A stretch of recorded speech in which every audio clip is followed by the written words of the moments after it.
راه المدرسه العموميه هي اللي ربت هذا الشعب، المدرسه العموميه هي اللي ربت فينا التضامن، المدرسه العموميه هي اللي حطها الوطنيه، المدرسه العموميه هي اللي حفظتنا النشيد الوطني والنشيد ديال المسيره الخضراء، وهي اللي وراتنا الاحترام الكبير والصغير. المدرسه العموميه هي مشتل هاد الوزراء وهاد الحكومه كلها وهاد الناس الكبار المهندسين الاطباء كلشي خريجين المدرسه العموميه. علاش كنتعاملوا معاها حاليا بهذا الاستهتار؟ كيفاش دابا حنا كوزاره كنترقبوا كل نهار يخرج لنا الوزير بخطاب باش يخاطبنا حنا كاسر باش نطمئنوا؟ ما كاينش. انت سير ريح انت ولادك دبر راسك، ماشي شغلنا فيك حنا راه مسالين شغلنا. لا، خاطبني من الواجب عليك، تخاطبني وتطمئن القلوب ديالنا على وليداتنا.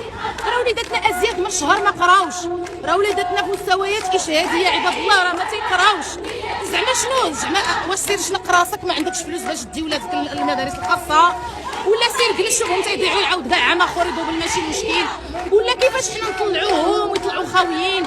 جات في ايران تجارب ديما هما ولادنا، جات اللغه الفرنسيه في المواد العلميه لاحوها من السما بدون اشراك الاسر، طلعوا الدراري الاعدادي لقاو الرياضيات بالفرنسيه، لقاو الفيزيك بالفرنسيه، دوزناها تقاتلنا مع وليداتنا باش انهم يواكبوا التجربه الجديده، رغم ان هذه اللغه الفرنسيه ما عرفتش بيننا وبينها حنا بعدا اللغه العالميه كاع ما كنقراوها اللي هي الانجليزيه.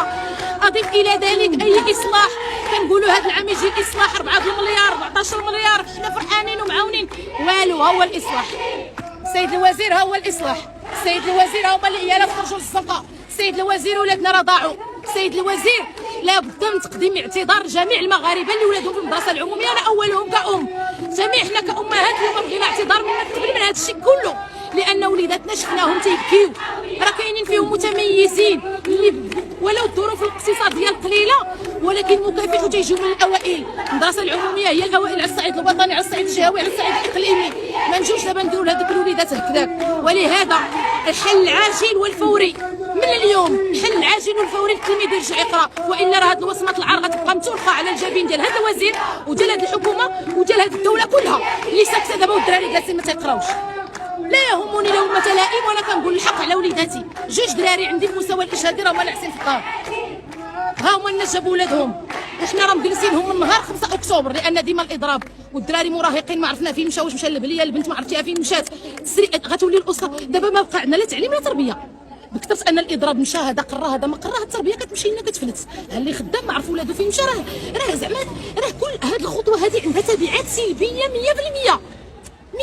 واش زعما هاد الناس كلشي المغرب من الشرق للغرب الجنوب كلشي انت في غيكاك، ما كاينش شي مشكل يهرب من دار العز، انا غنقولها واللي بغى يفهم يفهم، ولا بيبو بالاشاره يفهم، ما كاينش شي مشكل يهرب من دار العز، ولهذا لقاو الحل لذات المغاربه. الله يعطيكم الخير.